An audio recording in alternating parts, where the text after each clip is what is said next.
Now let's turn to artificial intelligence, because the International Monetary Fund has warned that 40% of all jobs around the world will be impacted by AI. It says the effect... According to World Economic Forum, 85 million jobs will be replaced by AI by 2025. And on top of that, PwC, PricewaterhouseCoopers, said an estimated 30% of all jobs will be replaced by AI. And people have been sounding the alarm for a very long time now that AI is going to take a lot of jobs. Ang artificial intelligence o AI ay ginagamit sa iba't ibang industriya. Ginagamit ito sa healthcare, finance, transportation, and entertainment. Napakaraming research na nagaganap ngayon sa AI field, and dahil nga sa mga recent developments, maraming nagtatanong, kaya nga ba ng AI na palitan ng isang tao sa pagtatrabaho in the future? Ayon sa isang pag-aaral, 16% of human research job ay posibleng mawalan ng trabaho dahil sa AI within the next 10 years. Pero paano naman sa field of engineering? Posible bang palitan ng AI ang mga engineers? In this video, aalamin natin kung paano ginagamit ang AI sa engineering, specifically sa field ng mechanical engineering. So here's the outline. We'll talk about first what is AI, then next what is machine learning, and then the applications of machine learning and mechanical engineering, and what now? Ano nga ba ang AI? Ang artificial intelligence ay isang field ng computer science na nakatuon sa paggawa ng mga machines na kayang gumawa ng mga ginagawa ng tao or magpakita ng talino ng isang tao. Ang isa sa mga famous example ng AI ngayon ay ang mga intelligent chatbot o large language model na kapag tinanong mo, kaya itong sumagot ng tama at parang isang tao. Ngayon, ano naman ang machine learning? Sa simpleng paliwanag, ang machine learning ay isang bahagi ng artificial intelligence na nagbibigay daan sa mga computer na matuto mula sa mga data or input. Ngayon naman, pag-uusapan natin ng applications ng machine learning sa mechanical design.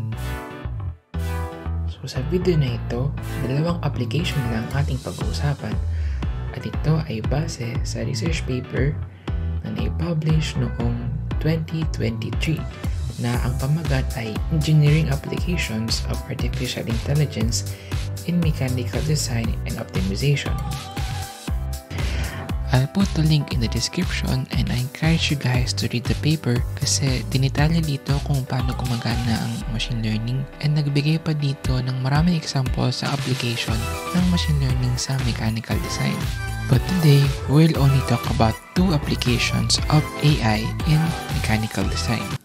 Our first example is ang pag-design ng machine learning ng makina o parte ng isang makina. Ang machine learning ay nakakatulong sa pagbuo ng mga makina at bahagi nito. Sa pamamagitan ng pag-aaral ng maraming halimbawa, for example, maaari itong magbigay ng mas epektibong disenyo.